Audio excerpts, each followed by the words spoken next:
sean todos muy bienvenidos a esta transmisión que nosotros estamos preparando pues con mucho cariño para ustedes. Hoy ha amanecido un poquito frito la mañana, pero ya estamos listos para reaccionar con ustedes a la lección. Sean todos bienvenidos, mi nombre es Kevin. Yo soy Mirla, bendiciones. Y pues vamos a empezar a la de ya. Tenemos un título prometedor, un título muy interesante que seguramente pues alguno de nosotros encontraremos atractivo de estudiar. ¿Vamos ya, Mirla? Vamos, amor. Pues vamos de una vez. Aquí tenemos la lección. La creación en la literatura antigua, amigos. Por el título ya más o menos me voy oliendo yo de que vamos a hablar un poquito acerca de un texto babilónico que se encontró pues en Nínive llamado el Enuma Elish, ¿ok? Muy poca gente conoce el Enuma Elish y he puesto aquí la fotografía de el Enuma Elish que lo pueden ver justo de este lado de su pantalla, no sé, hacia allá, ¿verdad? No, hacia allá, hacia allá. Ok, y ahí lo tenemos, está en literatura cuneiforme. No sé si vamos a hablar del Enuma Elish, no he leído la lección, por supuesto, pero más o menos tengo una idea de que vamos a hablar de esto, ¿ok? ¿Por qué? Porque este es un texto muy antiguo que narra la creación de nuestro universo. Por supuesto que con toda la serie de panteón claro, de dioses babilónicos, sea como Marduk, Apsu, Tiamat, Ea, pero que tiene una cierta semejanza con la narración del Génesis. No sé si la lección vaya a mencionar la epopeya de Gilgamesh o el mito de Adapa, que también sería interesante darle una revisada pues rápida. Lo que indica que en esa época, en la antigüedad, sí se creía en una creación. Exacta, se creía exactamente, se creía en un diluvio y en una forma también de creación de Adán. ¿Ok? ¿Por qué? Porque recordemos que cuando estos eventos ocurrieron, los cuales son eventos reales, los que menciona la creación del Génesis, la gente iba pasándose la historia de boca a boca. Entonces esa historia finalmente terminaría un poquito tergiversada, un poquito trastocada, movida, y cuando se iban formando las culturas, pues ciertas culturas ya iban colocándole sus propias divinidades a estas narraciones de la creación, o esta narración de la creación, y así se iba formando una leyenda, una historia mitológica y etcétera. Pero cuando Moisés lo escribe ya lo asienta, ya lo coloca tal cual ocurrieron los hechos por inspiración de Dios, y a partir de ahí, gracias a la transmisión escrita, es que hoy tenemos la certeza de cómo ocurrieron las cosas o en el día de la creación, en los días de la creación. Así es, amigos. Pero sin más preámbulo y sin vamos a la lección. Sin más intuición, vamos a ir directamente al texto a ver qué nos trae. Empezamos, dice, Mirla. Los arqueólogos han descubierto textos del antiguo Egipto y del cercano Oriente que contienen, amigos, historias primitivas de la creación y el diluvio. Ok, ya al mencionar el diluvio, vamos entendiendo que vamos a hablar un poquito de la epopeya de Gilgamesh, ¿ok? ¿Cuál es el antiguo cercano oriente o el cercano oriente? Pues viene a ser gran parte de ella, viene a ser la zona mesopotámica. Donde está Irán. ¿Qué es Mesopotamia? Es muy simple en realidad de definir. Meso significa en medio de, y potamo significa agua o río. ¿Okay? Mesopotamia, que tiene un origen griego, significa entre ríos o entre dos ríos, ¿ok? Y si uno ve los mapas, pues incluso de hoy, hay dos ríos en el antiguo cercano oriente que se llama uno el río Éufrates y el Tigris. Pues todas las civilizaciones que surgieron entre esos dos ríos son las mesopotámicas. Entre ellas tenemos pues a Babilonia y tenemos a Ur, del cual salió Abraham, Ur de los caldeos. Entonces, esa zona se llama Mesopotamia y forma parte del cercano oriente. ¿Ok? Forma parte del cercano oriente. En ese lugar, pues, es la cuna de la civilización, de hecho, y ahí se forjaron las principales ideas y los principales textos narrativos antiguos de la creación, ya sean los hebreos, ya sean de los egipcios, ya sean de los ninivitas, que fueron muy poderosos su biblioteca, de los caldeos o babilónicos y también de los asirios, que tienen narraciones muy interesantes. Ahí fue que inició todo lo que es la civilización como tal. Bueno, eso lo enseñan en la historia universal, ¿no? Vamos a ver, dice, esto hizo que algunos se pregunten si el relato del Génesis fue tomado de esas culturas o si dependía de alguna manera de ellas. Pero ¿es realmente así? Claro, claro, esa es una buena pregunta, ¿saben? Porque nosotros ya dábamos por sentado que la creación ocurrió según el Génesis lo explicaba, que es así. Pero los estudiosos de la Biblia pues empezaron a preguntarse, oye, ¿no será que en esta narración Moisés copió alguna de las ideas de otras personas? Por ejemplo, tenemos un documento, de hecho es una roca, una piedra que se llama la Estela de Hammurabi, que ya existía mucho antes a Moisés, ¿ok? Pero que hay algunas ideas, como por ejemplo el ojo por ojo, que aparece en la ley mosaica, ¿ok? Esas ideas ya estaban antes en la Estela de Hammurabi, ya existían. Entonces hay estudiosos que piensan, oye, aquí Moisés no está siendo muy original porque copió de la Estela de Hammurabi. Pero hay que recordar que la historia de la humanidad se transmitía de boca a boca. Y no hay ningún problema con que hay algunos principios que se hayan practicado antes de Moisés que habrían estado correctos. Lo que indica que sí se seguía desde que Dios creó al hombre y recuerden, se mantuvo ese conocimiento generación tras generación. Exacto. Hasta que se asentó, se escribió ya por inspiración divina. Recuerden que hay un tiempo en el cual no había escritos y que el conocimiento se transmitía de manera oral.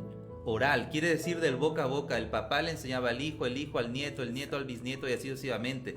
Pero esa transmisión tiene el defecto de que al ser verbal, pues se puede ir las perdiendo. Las personas ya lo van cambiando y van poniendo ya de lo suyo propio, van pero aumentando, la esencia se mantiene, pues. Van engrandeciendo la historia, etcétera, ¿no? Pero cuando se escribe como en la Estela de Hammurabi, el ojo por ojo, pues ya queda ahí clarísimo.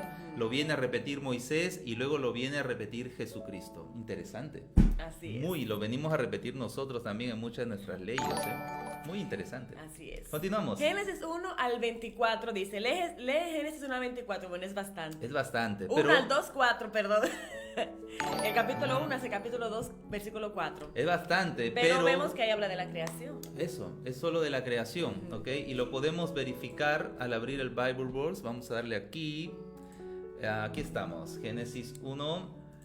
Y aquí empieza con el principio, etcétera. Los días de la creación. Exacto. Día por día, 6 días, no lo olvide. Hay una correspondencia temática de la cual no hemos explicado todavía. Exacto. No sé si haga falta hacer la explicación. Y ahí le dijo, crea al hombre y la mujer. Y la narrativa todavía continúa. O sea, mucha gente piensa, terminó aquí la narración de la creación. No. Lo piensan así porque aquí ven que es otro capítulo. Recordemos, ya lo enseñamos antes, que la división de capítulos y de versículos no la hizo el autor del texto, ¿ok? Es una división posterior para nosotros encontrar mejor y más rápidamente los textos. Entonces la narración de la creación en realidad llega hasta el versículo 3 y 4. En el 4, 5 ya empieza una nueva narración. ¿Okay? Que es la misma creación pero desde otra perspectiva, la perspectiva de la creación de los seres humanos. Muy buena. Ok, bueno, leerlo todo tomaría muchísimo tiempo, ¿no? Ya hicimos un recuento rápido y ya nosotros lo conocemos, pues, todos. Continuamos. Y luego lee estos extractos de la epopeya Atrahasis. Atrahasis, vamos a escuchar. Vamos a ver, dice: cuando los dioses en lugar del hombre hicieron la obra, llevaron las cargas. La carga de los dioses era demasiado grande. La obra demasiado dura, la molestia demasiado grande. Dejen que la diosa matriz cree descendencia y que el hombre lleve la carga de los dioses. Agestú, un dios que tenía inteligencia, ellos lo mataron en su asamblea. Nintú mezcló barro con su carne y sangre. ¿Dice ahí? No, ahí termina. Ahí termina la cita y termina las él comillas. está citando la epopeya Atrahasis, que habla sobre la creación de... Un momento. Este es un fragmento de esta epopeya Atrahasis, ¿vale? Y esto que ven entre paréntesis es... Con calma. Esto que ven entre paréntesis es la cita de donde ha sido tomada este fragmento de la epopeya. ¿Por qué le llamamos fragmento? Porque recordemos que si encontramos ya sea en tablillas como esta de aquí que son de arcilla, noten que aquí algunas partes se rompen, ¿ok? No sé si aquí notan que hay una parte que está rota. Entonces al romperse se pierde parte del texto. Exacto. Lo que tenemos aquí es una reconstrucción de ese texto. ¿Okay? Y también se rompe el papiro. De hecho, el mejor material para perdurar un texto viene a ser el pergamino, porque está hecho de piel de oveja, piel de animales. pero el papiro también, que está hecho de una planta, pues se fragmenta, se rompe, se destruye y con el tiempo queda perdido. Esos fragmentos se van armando, se van tratando de darle forma y luego se va tratando de transcribir. Eso es lo que tenemos aquí, por eso tenemos varios puntos suspensivos, ¿ok? Porque está fragmentado el texto. Entre paréntesis, lo que tenemos aquí, a ver, voy a hacer un poquito más, lo que tenemos aquí es la cita. La cita es de Deley y el título del documento se llama Myths from Mesopotamia, que significa mitos de Mesopotamia. 2 puntos, ¿qué tenemos aquí? La creación, creation, the flood, tenemos aquí el diluvio, ¿okay? Gilgamesh, tenemos a un personaje muy importante que pues pertenece a una epopeya, ¿ok? Es un personaje importante que no sé si vamos a revisarlo después, sería interesante. En Others, la página viene a ser 9, 15, 14 y 15, y están los fragmentos. ¿Qué diferencias percibes? Ahí está la pregunta. Esa es la pregunta, ¿ok? Este es un texto que contiene, ¿ok?, la creación del ser humano, pero según la narrativa de otra cultura. Mesopotámica. Otra cultura, ¿ok? Así la entendían ellos. Y sí hay semejanzas. Por ejemplo, tú tienes aquí esta expresión con su carne y sangre, lo que significa que esta creación está o es resultado de una mezcla de barro con carne y sangre. O sea, que viene a ser una especie de lodo y además un añadido del creador en este caso para hacerlo a su semejanza de él mismo. Interesante narrativa. Solo que arriba ya habla cosas que raras que ya no se corresponden con la Biblia. Por supuesto, porque es un documento que no es bíblico, claro, que ni siquiera es hebreo. Pero sí podemos notar que esas culturas creían en una creación. Exactamente. En una creación. Y que esa narración tiene mucha semejanza la una con la otra. La palabra barro, ¿okay? Aquí la divinidad Nintu hace al ser humano a partir de un muñeco con barro, de manera semejante a la creación del Génesis. De modo que el concepto de que el ser humano viene del barro es muy antiguo. Y ese concepto perduraría y se transmitiría verbalmente, oralmente, hasta que conoceríamos la escritura y sería redactada aquí y también sería redactada por Moisés. Entonces ahí ya queda definida la historia de la narración según Moisés y en este caso pues según estas divinidades, las cuales no han perdurado a través del tiempo, pero el Dios de Moisés sí. Ese es el asunto que hay que destacar de este fragmento tan valioso, tan interesante. Porque nuestra escritura es inspiración divina del Dios verdadero. Y noten por favor que esta es una narrativa politeísta. Ahora voy a explicar esto. Politeísmo significa la creencia en muchos dioses. Escucha lo que voy a decir, todas las narrativas de la creación, las narrativas del diluvio, las narrativas de la creación del hombre específicamente, todas ellas tienen un común denominador y es que todas son politeístas. Interesante notar eso. Solamente la narración de Moisés es monoteísta. Pero aunque es monoteísta, porque Moisés escribe los verbos en torno a Dios, el verbo crear en singular, deja por sentado algunos verbos en plural, como por ejemplo, hagamos al hombre a nuestra imagen y semejanza. Es un plural, es un plural. Entonces, eso es interesante notar. ¿Saben por qué? Porque la verdad más importante en el tiempo de Moisés para predicar de parte del pueblo de Dios era la creencia en un solo Dios. Y no aquí que aparece el dios Nintu, que aparece una diosa matriz, que aparece el dios Heshtu, que está el dios Rea, la diosa Isis, el dios Apsu, Tiamat, Ea, Marduk, etc. Todo ese panteón de dioses, ya sean babilónicos, asirios, caldeos, egipcios, todo ese panteón de dioses, delante del Dios de Israel era una ofensa. Por lo tanto, él no pedía a su pueblo que creen figuras de él, porque era una aberración para él. Y no solo eso, sino que les mandó a predicar la creencia en una divinidad única, solo él, el Dios abrahámico, es decir, de Abraham. Es algo muy interesante que notar. Entonces, esto ya nos va diciendo que aunque hay semejanzas entre esta narrativa de la creación del Génesis, que se llama Bereshit, la que nosotros entendemos, ¿ok? tiene semejanzas, pero la principal diferencia es que en la narración de la Biblia hay un solo Dios, aunque sea representado en ocasiones con verbos en plural. Padre, Hijo, Espíritu Santo, lo vendríamos a entender después. Y recuerden que hay un enemigo de las almas. Siempre el enemigo va a buscar llevar la verdad al error. Y con alguna, la verdad disfrazarla, ¿no? Y meter un poquito de mentira para engañar a las naciones. Y eso sucede, siempre se va a poner en contra de Dios. Otra cosita que hay que destacar de esta narración es el propósito para el cual fue creado el ser humano. En el caso del Génesis, que a partir de ahora nos vamos a poner un poquito técnico, le vamos a llamar Bereshit, porque ese es el nombre correcto, el nombre de pila, digamos, que significa en el principio. Pues la narración del Bereshit tiene como propósito crear al ser humano en un contexto feliz y perfecto, ¿ok? Y en un contexto de amor, creándole a él a imagen y semejanza del gran creador. Pero las narrativas, como el Enuma Elish, o las narrativas como esta epopeya de Atrahasis, lo ven como esclavos para que hagan un trabajo forzoso para los dioses. Exacto. Yo leí la epopeya. Ajá. Lo ven como esclavos, lo ven como seres creados para que sirvan a los dioses y para que lleven la carga de los dioses. Y eso lo vemos aquí, ¿no? Donde está, y que el hombre lleve la carga de los dioses. Igual en la epopeya de Gilgamesh, que trata, que no es esta, ¿no? Que trata una guerra entre el dios Marduk y el dios Ea, ¿ok? En esa guerra, pues resulta que las divinidades iban sucumbiendo a la guerra.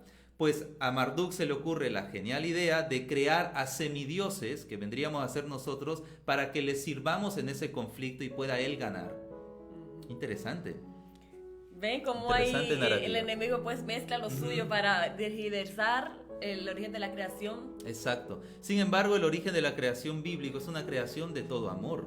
Exacto. Una creación en la cual el ser humano tiene un propósito al ser creado, que es el de ser feliz y gozar de la presencia santísima de Dios. Y con libre albedrío. Y que con Dios libre. Regalo, o sea, encima nos deja la libertad de elegirle, adorarle a Él o no. Qué buen punto que acabas de tomar. Aquí no, aquí los seres humanos son esclavos.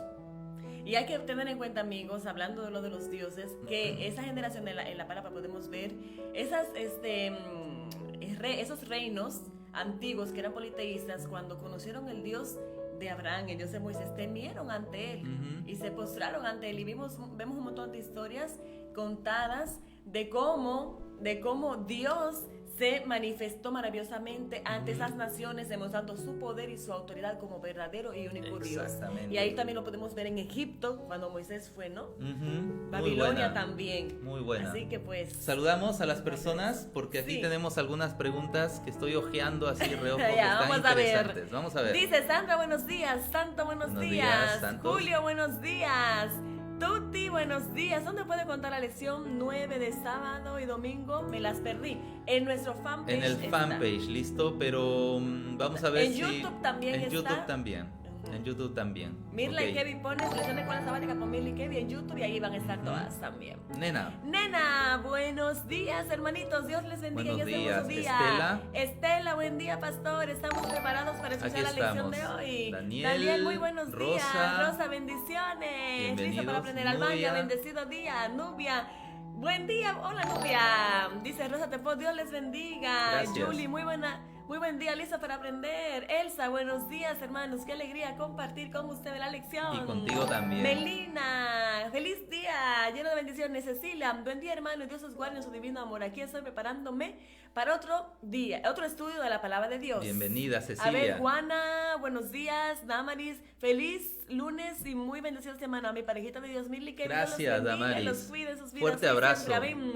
Alexandra, buenos días. Dios los bendiga. Felicidad. Buen día, hermanos, para escuchar un nuevo tema. Muchas bendiciones. Agradezco a Dios de tenerlo. Que tengan un feliz día. Gracias. Flor, hermano, buenos días. Mi hermana es católica acérrima. Anoche me preguntó si Dios hizo a Adán perfecto y hermoso. Entonces, ¿de dónde sale el hombre de Cromañón? Pithecanthropus y toda esta evolución que fue de los animales prehistóricos. Es muy simple la respuesta. La voy a explicar así porque no tiene relación directa. Dice la Biblia que Dios creó al hombre perfecto, santo, feliz. ¿Okay? Eso es lo que uno entiende en el sentido del texto. La palabra hermoso, bueno, No parece ser algo que destacar en el Génesis, porque no lo destaca la belleza del ser humano, pero imaginamos que al ser pues divinamente creado y al acabar de salir de la mano de Dios, pues tendría belleza, ¿no? Pero parece ser una superficialidad en el texto. Lo importante es que fue perfecto, santo y feliz, ¿ok? Respecto al hombre de Cromañón y demás, ¿ok? Pues está dando por sentado aquí tu hermanita que existieron. Y lo primero que uno tiene que preguntarse es si realmente son reales, ¿ok? Muchos de ellos son fabricaciones de todo un esqueleto, de todo un hombre, a partir de pocos huesos. Entonces no tiene mucha credibilidad, por ejemplo, el hombre de Piltdown o el de Cromañón o los primeros cavernícolas. No la tiene. ¿Por qué razón? Porque ni los mismos científicos pueden darlo por sentado, en este caso los mismos paleontólogos, por la simple razón por la cual no hay suficiente evidencia para pensar de que fueron así.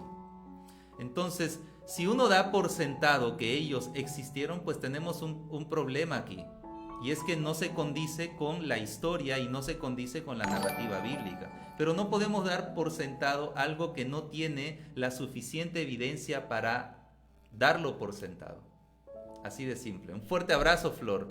Continuamos con Sechita. Dice, feliz día, bendiciones, Lucía, feliz semana. Mari, hola hermano, buenos días, Dios los bendiga y que Dios les dé más sabiduría para compartir la lección con nosotros. Gracias, Mari. Es hermoso estudiar la lección. Un gran saludo desde Guatemala. Guatemala, Feliciano, buen día. Cleme, muy buenos días hermano, Dios les bendiga grandemente. Aquí nuevamente con ustedes, que tengan un feliz inicio de semana. Dina. Tenemos aquí a Dina, hola hermano, les deseo un lindo día, un fuerte abrazo desde Guatemala. Felicidad. Una consulta hermanos, alguna vez me dijeron que existía una madre, que Dios había creado las cosas con alguna madre al costado, porque todo lo que hacía lo hacía con alguien más. Me quedé una iglesia X. Se quedó pensando. Le explico muy simple.